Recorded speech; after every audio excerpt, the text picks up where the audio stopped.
When I got my first role as a junior software developer, I was so excited, but also terrified. I can vividly remember sitting in front of screen on the first day, staring at code written by other engineers with years of experience, thinking to myself, I don't belong here. Every time I open Slack or join meeting, I was convinced someone will finally say, hey, you made a mistake, you don't belong here. That is one thing about imposter syndrome. It doesn't wait until you fail to show up. It sneaks in even when you are doing well.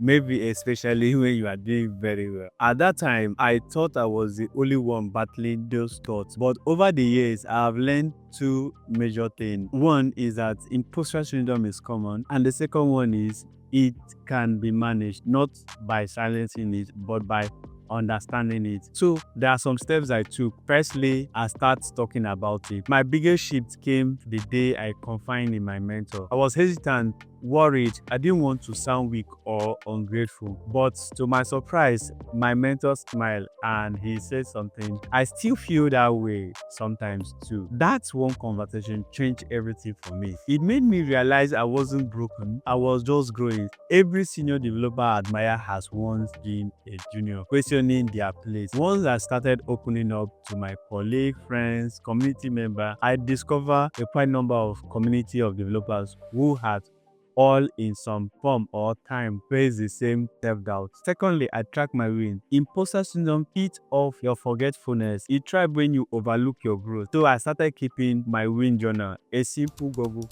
Doc where I logged in things I've accomplished each day, each week, each month. I logged everything from fixing a bug, understanding new concept, picking up in an event. Looking back at the list gave me tangible evidence that I was moving forward even when it didn't feel like it. The third one, I learned to ask questions without guilt. In the beginning, I was afraid to ask questions. I didn't want to look like I didn't know what I was doing, but staying silent only made me feel more isolated. Eventually, I reframed my thinking. Asking questions wasn't a weakness, it was a sign of engagement. The best developer I know were also the most curious ones. They wasn't afraid to say, I don't know, but I will find out. I made a habit to ask not just how things work, but why things work. And that curiosity accelerated my growth far than pretending I know everything even when I didn't. Joining tech communities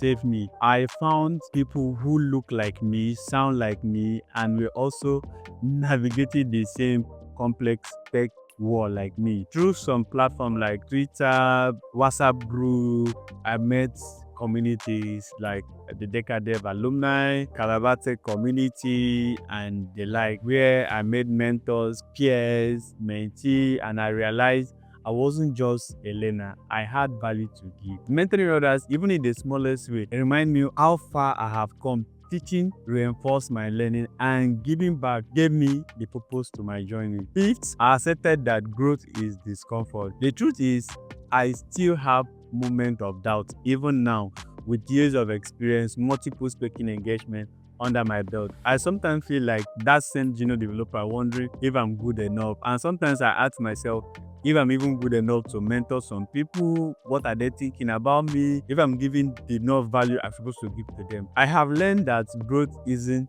comfortable. It's supposed to stress you.